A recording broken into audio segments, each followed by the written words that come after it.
اعوذ باللہ من الشیطان الرجیم بسم اللہ الرحمن الرحیم۔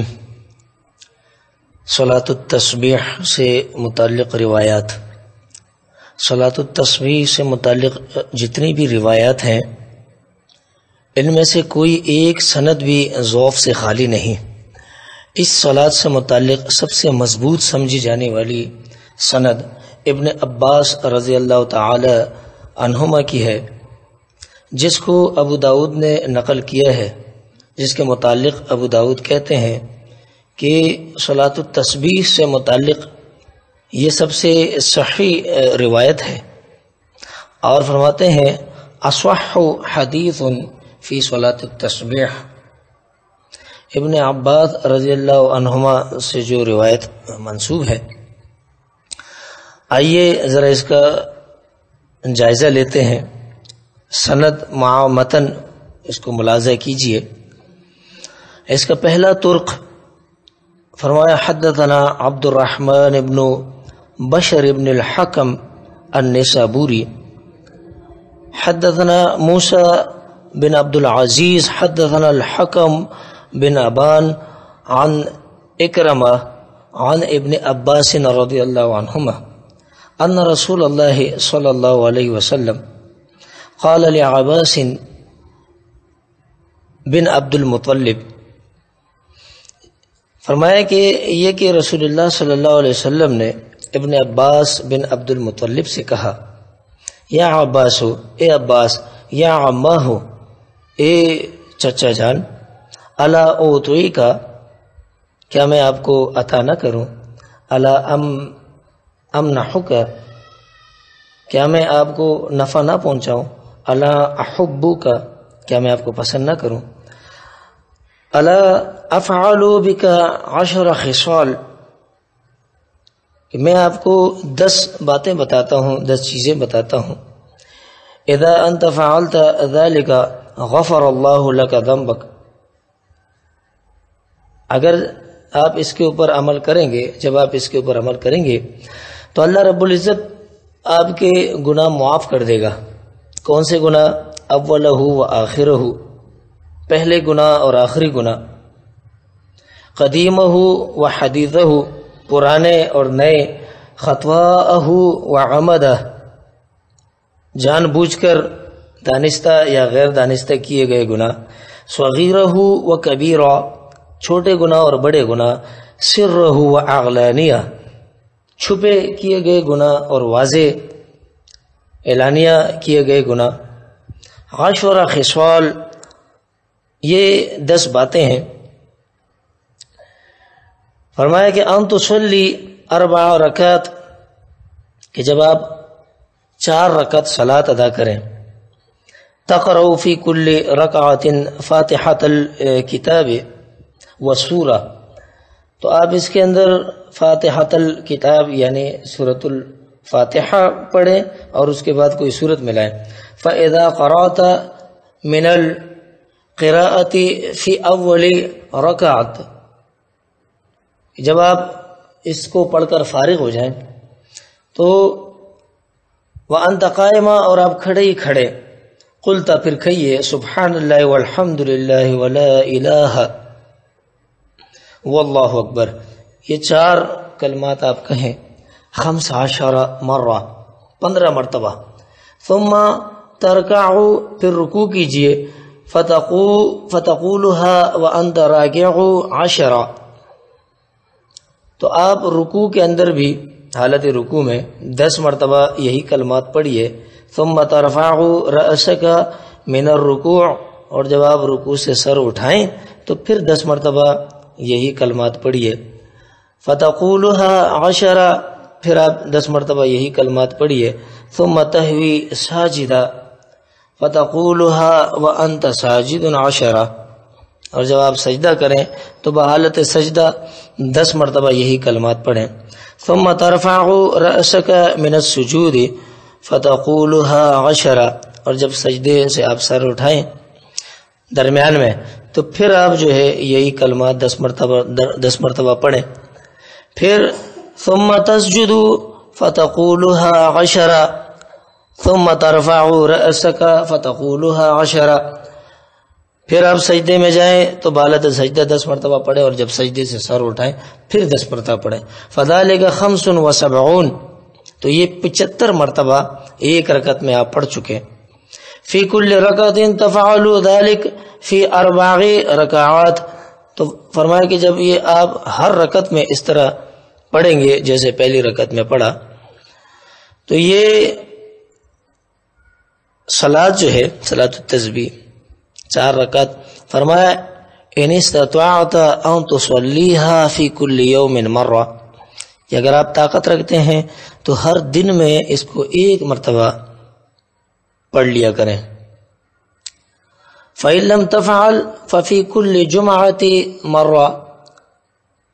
اگر آپ ایسا نہ کر سکے تو ہر جمعے کو آپ یہ صلاۃ التسبیح پڑھیں۔ فَإِن لَمْ تَفْعَلْ فَفِي كُلِّ شَهْرٍ مرہ، اور اگر ایسا بھی نہ کر سکے تو ہر مہینے میں 1 مرتبہ پڑھ لیا کریں۔ فَإِن لَمْ تَفْعَلْ، اور اگر ایسا بھی نہ کر سکیں، فَفِي كُلِّ سَنَةٍ مرہ، تو پھر ہر سال میں اس کو 1 مرتبہ پڑھ لیا کریں۔ فَإِن لَمْ تَفْعَلْ، اگر آپ ایسا نہ کر سکے تو پھر فَفِي عُمُرِكَ مرہ، تو پھر اپنی زندگی میں اسے 1 مرتبہ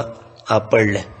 تو یہ وہ روایت ہے جس کو ابو داؤد لے کر آئے ہیں، ابن عباس رضی اللہ تعالیٰ عنہ سے انہوں نے منسوب کیا ہے، کتاب التفریح کے اندر جو ہے یہ موجود ہے۔ تو اس میں آپ دیکھیے کہ عبداللہ بن عباس رضی اللہ عنہما کہتے ہیں، ان سے یہ روایت پوری جو منسوب ہے، اس روایت کے جو مرکزی راوی ہیں موسیٰ بن عبد العزیز، جن سے متعلق محدثین کی آراء اور اپنی رائے ذہبی جو ہے وہ نقل کرتے ہیں اور کہتے ہیں وَلَمْ يَذْكُرُهُ أَحَدٌ فِي كُتُبُ الضُّعَفَاءِ أَبَدًا وَلَكِنْ مَا هُوَ بِالْحُجَّةِ، اگرچہ اس کا ذکر کسی نے کتاب الضعفاء میں نہیں کیا لیکن یہ راوی حجت نہیں ہے، یعنی اس کی روایت کو دلیل نہیں بنایا جا سکتا۔ اور اسی طرح ابن معین اور نسائی کے مطابق اس میں کوئی برائی حرج نہیں، اور ابن حبان اس کے متعلق کہتے ہیں کہ ربما اخطا، وقال ابو الفضل السلیمانی منکر الحدیث، وقال ابن المدینی ضعیف۔ ابن حبان کہتے ہیں کہ کبھی یہ خطا بھی کرتا تھا، اور سلیمانی نے اسے منکر الحدیث اور ابن المدینی نے ضعیف کہا ہے، اور ذہبی کہتے ہیں کہ اس کی روایت منکرات میں سے ہیں۔ اور حکم بن ابان جس سے یہ روایت بیان کر رہا ہے، میں ان دونوں کو ثبت نہیں سمجھتا، اور تمام اقوال کا خلاصہ کرتے ہوئے ابن حجر عسقلانی یہ کہتے ہیں کہ یہ صدوق ثقافت کا کمتر درجہ ہے اور خراب حافظے والا ہے۔ تقریب التہذیب کے اندر جو ہے یہ بات یہ لے کر آئے ہیں۔ پس موسیٰ بن عبد العزیز کے اندر ثقافت کا وہ درجہ نہیں کہ اس کی اس منفرد روایت کو قبول کر لیا جائے، جبکہ اس کی کوئی معتبر متابعات بھی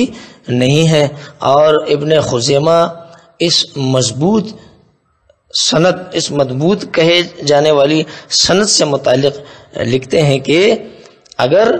یہ خبر یہ سند صحیح ثابت ہو بھی جائے تب بھی اس کے متعلق دل میں کچھ خلجان رہ جاتی ہے۔ مزید اس سند کے مرسل اور موصول ہونے میں اختلاف ہے۔ اس کا دوسرا طرق جو ہے وہ کچھ اس طرح ہے، وَرَوَاهُ إِبْرَاهِيمُ بْنُ الْحَكَمِ بن ابان عن أبيه عن إكرمة مرسلا لم يقل فيه عن ابن عباس رضي الله عنهما حدثنا محمد بن رافع حدثنا إبراهيم بن الحكم۔ ابن خزیمہ اس کے متعلق کہتے ہیں کہ حکم بن ابان سے ہی اس کو ابراہیم بن حکم نے مرسل روایت کیا ہے، اگرچہ یہ ابراہیم ضعیف ہے لیکن اس روایت کا مرسل ہونا ہی قرین صواب ہے، جیسا کہ امام بیہقی نے لکھا ہے کہ والمرسل اصح شعب الایمان کے اندر کہ اس کا مرسل ہونا ہی زیادہ صحیح ہے۔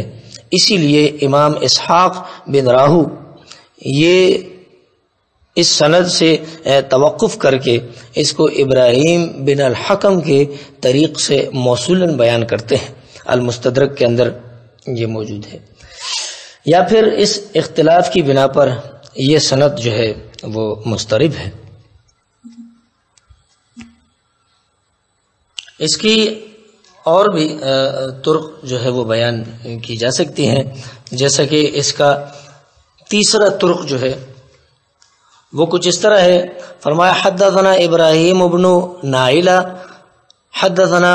شیبان حدثنا نافع ابو ہرمز عن عطاء عن ابن عباس رضی اللہ عنہما